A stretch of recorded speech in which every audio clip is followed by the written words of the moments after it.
Hello friends, आप सभी को नमस्कार। मैं हितेश कुमार एक बार फिर से आप सभी का ज्ञानकोश यूट्यूब चैनल में स्वागत करता हूं। जैसा कि हमने अब मध्यकालीन भारत के पश्चात अब आधुनिक भारत शुरू कर दिया है। पिछली वीडियो में हमने पढ़ा था बंगाल के गवर्नर जनरल, और अब की वीडियो में, आज की वीडियो में हम पढ़ेंगे भारत के गवर्नर जनरल। बंगाल के गवर्नर जनरल के पश्चात वीडियो बनती है भारत के गवर्नर जनरल की। तो आज की वीडियो में हम वही सब पढ़ेंगे। इससे पहले देखिएगा कि जैसे कि lord William Bentinck, Charles Metcalfe, lord Auckland, lord Ellenborough, Hardinge, Dalhousie, इन सब के बारे में हम आज की वीडियो में चर्चा करने वाले हैं।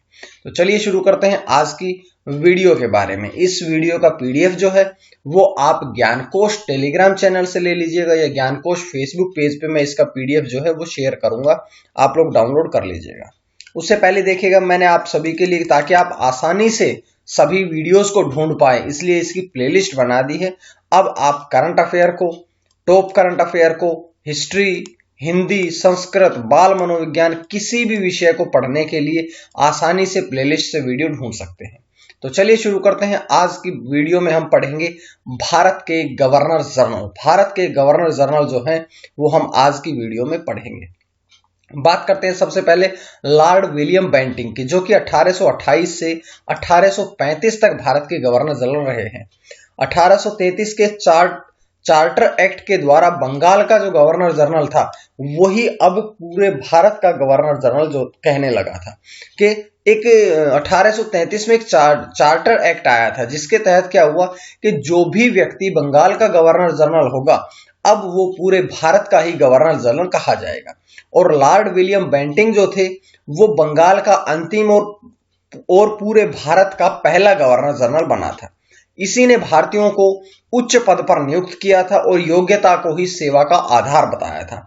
ये लॉर्ड विलियम बेंटिंग ही थे जिन्होंने भारतीय लोगों को अब उच्च पदों पर नियुक्त करना भी शुरू कर दिया था। बात करते हैं कि 1806 में यह मद्रास का गवर्नर बना था। इसी समय में वेल्लोर के सैनिकों को तिलक लगाने से मना कर दिया गया था। जो अंग्रेजी शासक थे उन्होंने ये कहा कि भारतीय व्यक्ति जो है वो धार्मिक चिन्ह यानी कि तिलक जो लगाते हैं माथे पर वो नहीं लगाएंगे। और ऐसा करने पर जो सैनिक थे उन्होंने विद्रोह कर दिया था, जिससे कि उसे इंग्लैंड वापस भेज दिया गया। और दोबारा से 22 वर्ष के बाद बेंटिंग जो था वो बंगाल का गवर्नर जनरल बनकर के भारत में आया था। उसके बाद बात करते हैं कि राजा राम मोहन राय के सहयोग से लॉर्ड विलियम बेंटिंग ने दिसंबर 1829 में नियम 17वें के द्वारा भारत में सती प्रथा पर प्रतिबंध लगा दिया था। भारत में सती प्रथा जो थी वो अत्यधिक बड़ी कुरीतियों में जानी जाती थी, और इसको राजा राम मोहन राय के साथ मिलकर के अब लॉर्ड विलियम बेंटिंग ने 17वें नियम 1829 में इसे समाप्त कर दिया था। बेंटिंग ने कर्नल स्लीमैन की सहायता से 1830 ईस्वी में ठगी प्रथा को भी पूरी तरह से समाप्त कर दिया गया। ये जो प्रथाएं थी ये भारत में बहुत बड़ी कुरीतियों के रूप में चल रही थी उस समय, लेकिन इन्होंने कार्य किया था कि भारत की कुरीतियों को समाप्त करने की तरफ भी इन्होंने कार्य करने शुरू कर दिए थे। उसके साथ साथ इन्होंने नर बलि और बाल हत्या, नर बलि यानी कि मनुष्यों की बलि दी जाती थी, उसे गैर कानूनी घोषित कर दिया था। और जैसा कि मैंने पिछली वीडियो में बताया था कि जो बालिका की हत्या कर दी जाती थी जन्म के उपरांत, उसको भी इन्होंने गैर कानूनी घोषित कर दिया था। मैकाले ने अंग्रेजी शिक्षा का समर्थन किया था और यह प्रणाली स्वीकृत हो गई थी। क्यों? जो लॉर्ड मैकाले थे उन्होंने कहा था कि भारत में अगर आपको अंग्रेजी व्यक्ति तैयार करने हैं तो भारत में इंग्लैंड से व्यक्तियों को बुलाने की बजाय भारतीय लोगों को ही अंग्रेजी सिखाई जाए। मैकाले ने इस बारे में यह भी कहा था कि यूरोप के पुस्तकालय की एक अलमारी पूरे भारत और अरब के समस्त साहित्यों के बराबर है। ये बात बहुत इंपॉर्टेंट है, एग्जाम में बहुत बार पूछी जा चुकी है कि ये शब्द किसके हैं, या किसने कहा था कि यूरोप के एक पुस्तकालय की एक अलमारी में जितना साहित्य है उतना पूरे भारत और अरब देशों में समस्त साहित्यों के बराबर है। तो ये बात कही थी लॉर्ड मैकाले ने। उसके पश्चात बात करते हैं कि 1800 आगरा की प्रेसिडेंसी बनी तथा साथ ही यह सर्वोच्च न्यायालय की स्थापना हुई। आगरा जो था वो एक नई प्रेसिडेंसी के रूप में स्थापित किया गया और इसके साथ साथ ही जो सर्वोच्च न्यायालय था उसकी स्थापना भी कर दी गई थी। बेंटिंक ने 1835 में कलकत्ता में मेडिकल कॉलेज की स्थापना करी और भारत में उच्च शिक्षा का जो माध्यम था उसे अंग्रेजी को बना दिया था। भारत में ये कहा गया था कि जो जितनी भी उच्च स्तर पर शिक्षाएं दी जाएंगी वो सभी उनका माध्यम क्या होगा, अंग्रेजी माध्यम होगा। इसका रीजन क्या था, ताकि यहाँ के लोग, यहाँ के छात्र, यहाँ के नौजवान नवयुवक जो हैं वे अंग्रेजी शिक्षा की तरफ उनका रुझान बढ़े और वे भारत में अंग्रेजों की तरह ही व्यापार करना शुरू कर सके।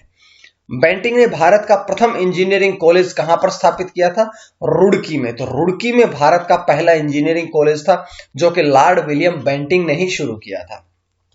1833 में अधिनियम में यह व्यवस्था करी गई थी कि किसी भी व्यक्ति को, किसी भी नागरिक को धर्म, जाति, वंश, मूल स्थान अथवा रंग के कारण किसी भी पद के लिए अयोग्य नहीं समझा जाएगा। अब जैसे कि रंग भेद की नीति या जातिवाद या धार्मिकता या मूल स्थान या वंश के आधार पर किसी योग्य व्यक्ति को उसके पद से वंचित नहीं किया जा सकता है। ये अधिनियम में व्यवस्था करी गई थी 1833 के अधिनियम में। इसने जो बालिका शिशु हत्या, मैं पहले बता चुका हूं कि जो नवजात बालिका शिशु की हत्या कर दी जाती थी और जो नर बलि जो प्रथा चली आ रही थी उस पर भी पूरी तरह से प्रतिबंध लगा दिया था। बात करते हैं, उसके बाद आते हैं चार्ल्स मेटकॉफ 1835 से 1836 तक। इसने अपने 1 वर्ष के कार्यकाल में प्रेस पर प्रतिबंध हटाया था। जो इनका 1 वर्ष का कार्यकाल रहा था उससे पहले जो इंडियन मीडिया थी, जो प्रेस थी, उसके ऊपर अनेक प्रतिबंध लगा दिए गए थे कि वो ना तो कुछ अपने मन की छाप सकते थे, ना वो सच को सच कह सकते थे। हर प्रकार का मीडिया पर प्रतिबंध लगा दिया था, लेकिन चार्ल्स मेटकॉफ ने प्रतिबंध हटा दिया था। जो प्रेस पर, मीडिया पर जितना भी प्रतिबंध था वो सारा हटा दिया था। इसलिए इसे भारतीय प्रेस का मुक्तिदाता भी कहा जाता है। तो अगर प्रश्न बनता है कि भारतीय प्रेस का मुक्तिदाता क्यों है, तो लॉर्ड मेटकॉफ जो कि 1835 से 36 तक यानी कि 1 वर्ष के लिए ही भारत के यहां पर गवर्नर जनरल बनकर के आए थे। बात करते हैं, उसके बाद आते हैं लॉर्ड ऑकलैंड, जिन्होंने लगभग 6-7 वर्षों तक 1836 से 1842 तक यहां पर गवर्नर जनरल बने थे। ब्लैक एक्ट के काले और गोरे का विभेद खत्म करके सबको एक समान मान लिया गया था। लॉर्ड ऑकलैंड के समय में एक एक्ट पास किया गया था जिसका नाम था ब्लैक एक्ट। ब्लैक एक्ट का अर्थ यह था कि यहां पर जो रंग भेद की नीति होती थी, जो काले गोरे में भेद किया जाता था, उसको समाप्त करके सभी को एक समान मान लिया गया था। और इसने 1839 में शेरशाह सूरी मार्ग का नाम बदल के जीटी रोड अर्थात ग्रांड ट्रंक रोड रख दिया गया था और इसकी मरम्मत और उसके निर्माण कार्य को भी इन्होंने करवाया था। यह राजमार्ग कलकत्ता से दिल्ली तक जाता है। जो जीटी रोड है ये कलकत्ता से दिल्ली को जोड़ता है। इसके समय में भारतीय विद्यार्थियों को डॉक्टरी शिक्षा के लिए विदेश जाने की अनुमति जो थी वो ब्रिटिश संसद प्रदान करती थी। यानी कि अगर भारत के लोगों को शिक्षा प्राप्त करने के लिए विदेश जाना है तो उन्हें अनुमति लेनी पड़ेगी ब्रिटिश संसद से। यहां से उन्हें अनुमति प्रदान नहीं की जाएगी। उन्हें अपनी अनुमति के लिए ब्रिटिश संसद में लेटर लिखना पड़ेगा या वहां से अनुमति प्राप्त करनी पड़ेगी। और इसी के समय में लॉर्ड ऑकलैंड के समय में क्या हुआ था कि पहला आंग्ल अफगान युद्ध 1839 से 42 में हुआ था। इसके समय में कंपनी ने रणजीत सिंह और शाह सुजा के समय में त्रिदलीय संधि भी कर ली थी। तो ये कुछ संधियां थी जो कि लॉर्ड ऑकलैंड के समय में करी गई थी। उसके पश्चात आते हैं लॉर्ड एलनबरो ने 2 वर्षों तक 1842 से 1844 तक शासन किया था। 1833 के अधिनियम 5 के तहत जो दास प्रथा थी, दास प्रथा को 1843 में समाप्त कर दिया गया था। यह भी भारत की कुरीतियों के अंतर्गत ही आती है कि जो दास प्रथा थी उसको 1843 में 1833 के अधिनियम 5 के तहत समाप्त कर दिया गया था। लॉर्ड एलनबरो ने 1843 में अपने महान रेजिडेंट चार्ल्स नेपियर द्वारा सिंध को अंग्रेजी साम्राज्य में मिला लिया था। तो ये सिंध जो था ये 1843 में ही अब मिला लिया गया था अंग्रेजी साम्राज्य में। उसके पश्चात लॉर्ड एलनबरो ने 1843 में अपने महान रेजिडेंट चार्ल्स नेपियर द्वारा, यह बता चुका हूं मैं।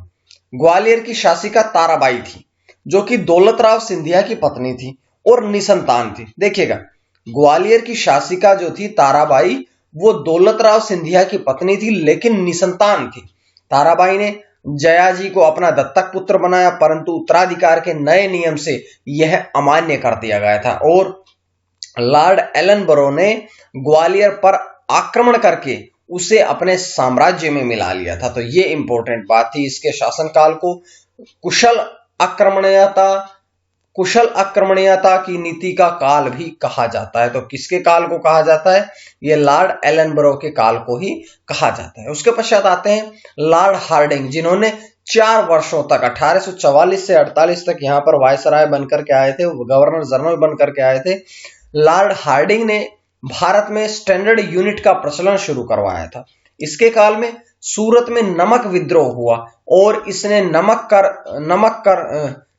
कर को आधा कर दिया था। जो नमक पर कर लगाया जाता था, वो कर भी कितना कर दिया था? आधा कर दिया था। हार्डिंग ने रविवार की छुट्टी घोषित करी थी। जो हम अभी भी संडे की एक दिन सप्ताह में एक छुट्टी मनाते हैं, वो लॉर्ड हार्डिंग के समय में ही शुरू करी गई थी। पहला आंग्ल सिख युद्ध 1845-46 में हुआ था और इसके समय में ही शुरू हुआ था और लाहौर की संधि के पश्चात यह युद्ध समाप्त हुआ था, क्योंकि उस समय तो भारत पाकिस्तान एक ही थे। लाहौर जो है वो भी भारत में ही उस समय होता था। उसके पश्चात आते हैं लॉर्ड डलहौजी। लॉर्ड डलहौजी ने 1848 से 56 तक यहां पर रहे थे। उन्होंने उनके शासनकाल की जो व्यापक नीति थी, जो हड़प नीति थी, उसके कारण प्रसिद्ध रहा।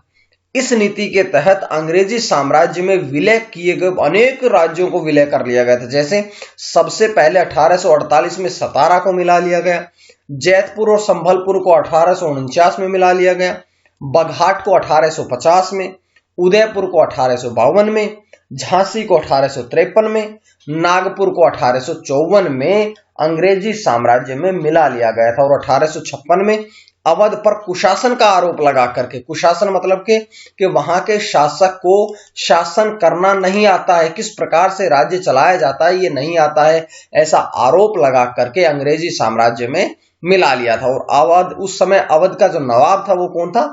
वाजिद अली शाह। वाजिद अली शाह को अवध कुशासन का आरोप लगा करके 1856 में अंग्रेजी साम्राज्य में मिला लिया गया था। उसके पश्चात अवध को डलहौजी ने दुधारू गाय की संज्ञा दी। जो अवध क्षेत्र था, अवध क्षेत्र को डलहौजी ने कहा कि यह दुधारू गाय है। और जब अवध का ब्रिटिश शासन में विलय हो चुका था, मिला लिया गया था, तो उस पर वहां का रेजिडेंट जो था वो जेम्स आउट्रम था, आउट्रम। ठीक है। उसके बाद डलहौजी ने भारत के संरक्षित एवं स्वतंत्र राज्यों को मिलाने के लिए उपाधियों का अंत करने का निर्णय लिया। अब इसने जितनी भी उपाधियां दी गई थी, सारी उपाधियां समाप्त कर दी गई थी। 1853 में पेशवा बाजीराव द्वितीय की मृत्यु के पश्चात उसके जो दत्तक पुत्र था नाना साहब, उसको पेंशन देना बंद कर दिया और 1856 में इसने तोपखाने का मुख्यालय जो था वो कलकत्ता से मेरठ में बदल दिया था और सेना का मुख्यालय जो था वो कहां पर कर दिया? शिमला में कर दिया था, जिससे कि उसने अपनी ग्रीष्मकालीन गर्मियों की राजधानी जो थी वो भी शिमला में कर ली गई थी, कि गर्मियों की राजधानी शिमला में कर ली गई, क्योंकि शिमला जो है वो ठंडा प्रदेश है। इसी बात को ध्यान में रखते हुए शिमला को उन्होंने अपने ग्रीष्मकालीन राजधानी भी बना लिया था। बात करते हैं आगे। इसके आगे बात है कि 1854 में बोर्ड ऑफ कंट्रोल के अध्यक्ष चार्ल्स वुड ने अपने शिक्षा संबंधी सुझाव भारत सरकार को दिए थे और इसी सुझाव को वुड डिस्पैच का नाम भी दिया गया है। इसे भारत में आधुनिक शिक्षा का मैग्ना कार्टा कहा जाता है। तो जो इन्होंने जो रिपोर्ट दी थी उसको कहा कि आधुनिक शिक्षा का मैग्ना कार्टा कह दिया गया और इसमें प्राथमिक शिक्षा से लेकर के जो विश्वविद्यालय की शिक्षा स्तर की शिक्षा के लिए एक पूरी तरह से सुसज्जित व्यापक योजना बनाई गई थी। इसी मैग्ना कार्टा में यह विधान लाया गया था, यह कानून लाया गया था कि लंदन विश्वविद्यालय के अनुकरण पर तीन प्रेसिडेंसी कौन कौन सी थी? पहले कलकत्ता, मद्रास और मुंबई, तीनों प्रेसिडेंसियों में विश्वविद्यालय स्थापित किए जाएंगे। एक इंपॉर्टेंट बात आती है कि भारत में रेलवे का जनक किसे कहा जाता है, तो लॉर्ड डलहौजी को ही भारत में रेलवे का जनक माना जाता है। क्यों? क्योंकि 16 अप्रैल 1853 में उन्हीं के समय में बंबई से थाने के बीच में पहली रेल चलाई गई थी और भारत में पहली रेल लाइन का निर्माण ग्रेट इंडियन पेनिनसुला कंपनी द्वारा किया गया था। इस पर पहली रेलगाड़ी जो थी कौन सी चलाई गई थी, उसका नाम था ब्लैक ब्यूटी। ब्लैक ब्यूटी नामक पहली रेलगाड़ी इस ट्रैक पर चलाई गई थी। दूसरी रेल लाइन भारत में 1854 में ईस्ट इंडिया रेलवे द्वारा कलकत्ता से रानीगंज तक कुल 120 मील की बनाई गई तथा तीसरी रेल लाइन जो थी वो ग्रेट इंडिया पेनिनसुला कंपनी के द्वारा 1854 में ही बंबई से कल्याण तक कुल 32 मील की दूरी की बनाई गई थी, बिछाई गई थी ये रेलवे लाइन। उसके बाद 1854 में नया पोस्ट ऑफिस एक्ट पारित हुआ था। भारत में पहली बार डाक टिकट का प्रचलन शुरू किया था और पहला जो डाक टिकट था वो 2 पैसे का डाक टिकट जारी किया गया था। इसी समय में पहली बार सार्वजनिक निर्माण विभाग 1854 में इसकी स्थापना करी गई थी और 1852 में डलहौजी ने पहली बार तार विभाग की स्थापना करी थी। पहला टेलीग्राफ लाइन जो थी वो पेशावर से कलकत्ता, दूसरी कलकत्ता से रंगून और तीसरी जो टेलीग्राफ लाइन थी वो कलकत्ता से आगरा के बीच में शुरू करी गई थी। तो इंपॉर्टेंट बातें थी, बहुत इंपॉर्टेंट बातें थी। उसके पश्चात बात करते हैं कि 1852 में इनाम कमीशन की स्थापना करी गई, जिसका उद्देश्य क्या था कि जो भूमि रहित जागीरों का पता करना, कि जहां पर जिन भूमियों के मालिकों का ज्ञान नहीं है, पता नहीं है, वो सारी भूमि का पता लगाया जाए और अंग्रेजी साम्राज्य में मिला दी गई। दूसरे आंग्ल बर्मा युद्ध जो कि 1852 में हुआ था, लोअर बर्मा और पिंगू को अंग्रेजी राज्य में मिला लिया गया था। इस युद्ध के बाद में डलहौजी ने भारत में बंदरगाहों को अंतरराष्ट्रीय व्यापार के लिए पूरी तरह से खोल दिया था और डलहौजी के कार्यकाल में ही GT road, grand trunk road का दोबारा से निर्माण कार्य शुरू किया और गंगा नहर का निर्माण किया गया था। बहुत इंपॉर्टेंट बातें हैं जो मैंने आज की वीडियो में आपसे बताई हैं। उम्मीद है आपको वीडियो पसंद आई होगी और अगर वीडियो पसंद आई तो आप लोग ज्ञानकोश यूट्यूब चैनल को सब्सक्राइब कर लीजिएगा। ये पूरी जानकारी अब मैं आपको पूजा पब्लिकेशन की IAS PCS स्पेशलिस्ट बुक से देता हूं।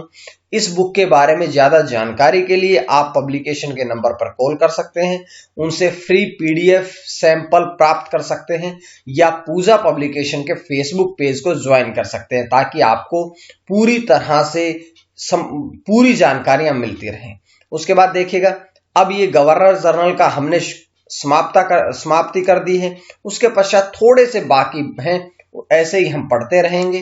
तो उम्मीद है आपको वीडियो पसंद आए तो आप लोग ज्ञानकोश यूट्यूब चैनल को सब्सक्राइब कर लीजिएगा, ज्ञानकोश टेलीग्राम चैनल को सब्सक्राइब करिएगा ताकि आपको PDF मिलता रहे।